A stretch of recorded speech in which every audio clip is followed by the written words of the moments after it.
চলো আজকে একটু অন্যভাবে ম্যাগি তৈরি করা যাক। তার জন্য প্রথমে আমরা ম্যাগিটাকে সেদ্ধ করে নেব। সেদ্ধ করে ম্যাগিটাকে সরিয়ে রেখে দেব।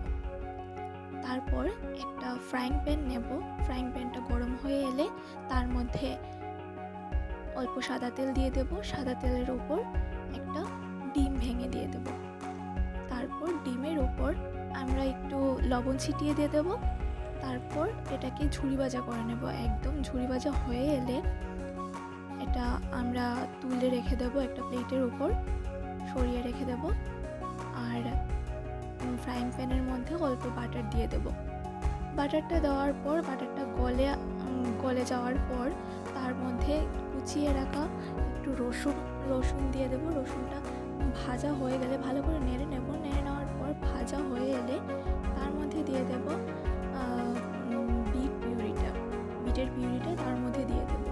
তারপর একটু আমরা জল দিয়ে দেব বিটের পিউরিটার উপর। জলটা শুকিয়ে এলে, মোটামুটি শুকিয়ে আসবে, মানে ভাজা ভাজা হয়ে এলেই তার মধ্যে দিয়ে দেব একটু লবণ আর একটু গোড়ামরিচ, লাল গোড়ামরিচগুলো দিয়ে দেব। দিয়ে একটু নাড়িয়ে নিয়ে ম্যাগিগুলো দিয়ে দেবো তার মধ্যে। ম্যাগিগুলো ভালো করে নাড়া হয়ে গেলে তারপর ম্যাগি মশলাটা দিয়ে আবার একটু ভালো করে নেড়ে নেব।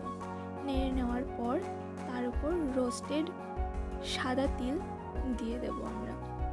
সাদা তিলটা দিয়ে দেওয়ার পর এটাকে নামিয়ে নেব। ভালো করে নামিয়ে নেব। নামিয়ে নেওয়ার পর এটাকে সার্ভ করার জন্য আমরা গার্নিশ করব সেই ভেজে রাখা ডিম দিয়ে এবং পেঁয়াজ, গাজর সব কিছু দিয়ে সার্ভ করব। আশা করি আপনাদের ভালো লাগে।